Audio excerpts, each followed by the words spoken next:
What's up, everybody? Kafka here, and today we're going over the build the devs did not want us to use, and we are doing it anyways. So, the main thing the build is not doing, and I'm going to show right here. So, on the right, we got the gameplay of some Abattoir here.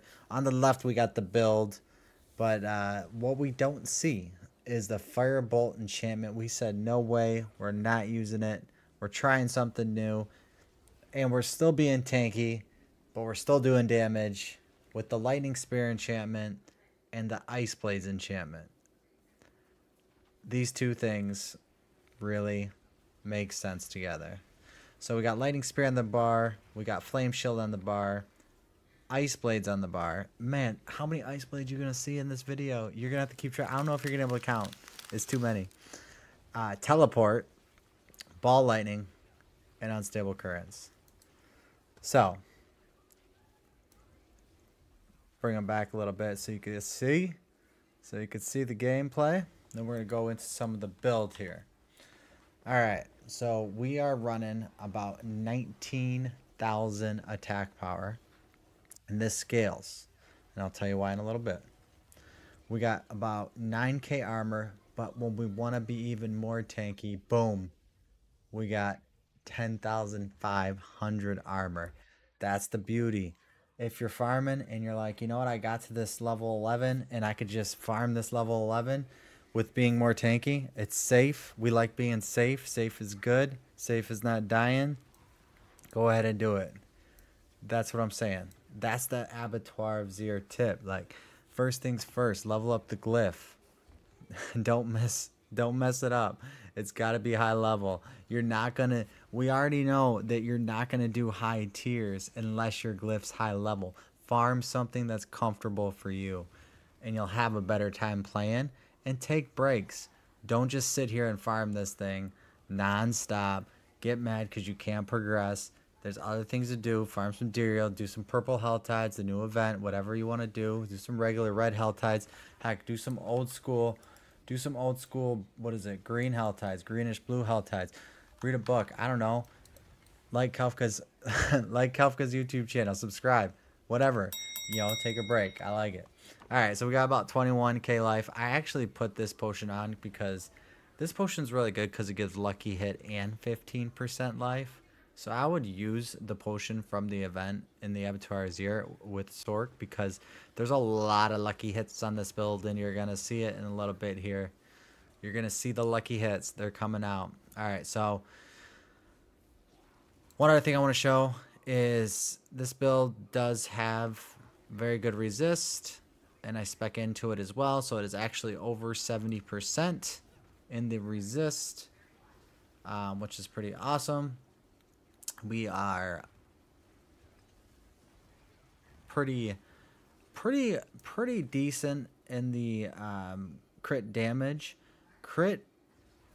Actual crit could be a bit higher, so I do have the crit on the ring. I do have the critical strike here. So we're working with what we got, We're playing around with using some other aspects that increase the crit. But right now we're doing pretty good. We're feeling pretty good with this build. So this is what it's at. We got a Shaco on the helm. This can be replaced with the Godslayer helm if you don't have the Shaco. You also got the... we talked about this already, but this is kind of like the tank chest. This is the tank you chest, right? It could have damage reduction on it to close enemies, which would be a little bit better. But it has total armor max health, so that's good. When enemies are unstoppable, you deal extra damage. So you actually get a damage buff. Plus, you're stunning everything with the lightning spears like I showed you. You're picking up the orbs. You're stunning more people.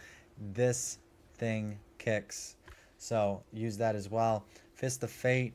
Fist of Fate is great. It's got 4 lucky hits, and more lucky hits high because we got the potion on. We got a ring with lucky hit. We got right here. We got lucky hit. We got the spec into lucky hit. What you'll see in a little bit, but you're gonna get the primary resource back. You're gonna get more damage with this. You're gonna get that randomly 270% up to damage. Like I've seen 6 milk crits. You might see them in the video to the right. So all kinds of good stuff. Pants of Disobedience. These are actually really good.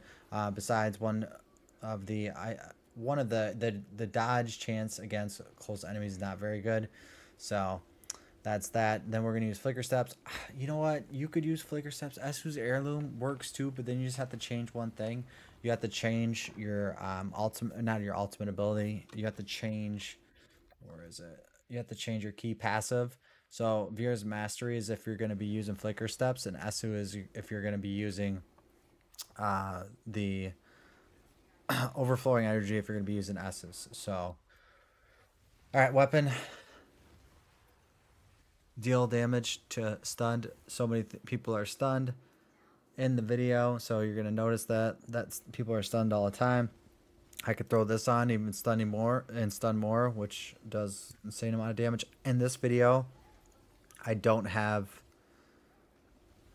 the raiments on. I have the tank chest on in this video, so that's why it's a little bit slower. It's actually really slow. I'm just kind of messing around over here, you know what I'm saying? Anyways, so, oh, we just beat it. All right, so then we got the neck piece, conjugation mastery passive on there because we're putting out so much. I did the 45% to vulnerable on this, and then we go into the ball lightning, and the ball lightning is on the ring, Talrashas, and then we go into the stone. So I'm sure everyone wants to see the actual vampiric powers, domination, curse touch for the. This is for the actual vulnerable. So you use that, and then you can increase the damage with that as well. All right, let's go into the build. This is actually a high tier that I'm doing over there on the right. That was me like trying to progress. What's up?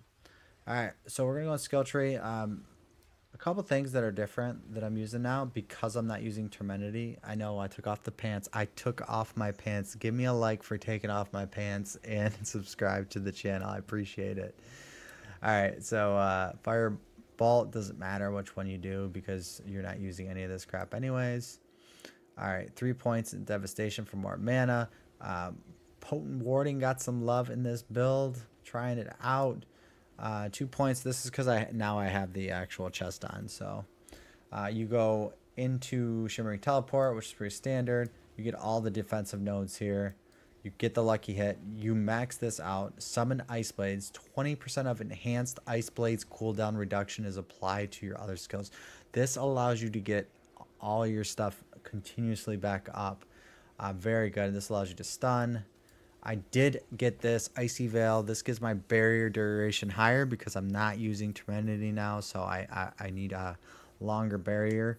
So that is a change in the build.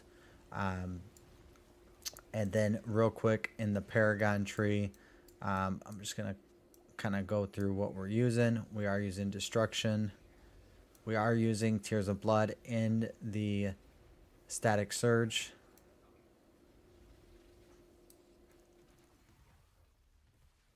We're using Elementalist. We're using Reinforce for the extra tank. We're still getting the healing nodes. Like, we're still trying to be tanky. Frigid Fate. This is Enchanting Master, or Burning Instinct. With Control. Control is very good. Everything's stunned. Right now, everything's stunned in that picture. Kafka's not taking damage when there's a million mobs out with Suppressor. Because everything's stunned. That's how we do it. And then Territorial, because we're always close doing damage. And then we get damage reduction. Alright, so what I'm doing right now, like I said, don't worry about going so hardcore, because if your glyph is not high level, you are not going to progress in Tears of Blood, or in Abattoir of Zir. The Tears of Blood glyph has to be high level. So I'm sitting at a level 15, right? So I could do like 11 and 12. Once I get it to a level like 20, I'll probably able to get up to like a 15. You know, it's just a progression thing. You know, if you got the time, play. If you don't got the time, Season 3 is on its way. Season 3 all day coming out January 23rd. We're going to be playing too. So it should be a good time. I just want to give you guys like an updated glimpse of what I'm working on. There is another build that's out there that's better. I have to be honest. It is the damage to injured. So damage reduction while you're injured. That build is very, very good. I don't have the gear for it, so if I get it, I'll show you guys it. If I don't, it's all good. All right, so comment below what kind of build do you want to see Kafka do. You know, we still got what, like 40 days left of this season, so we're gonna play around with a lot of different things. So comment below. Thank you guys for watching. Like and subscribe, and we'll see you in the next one.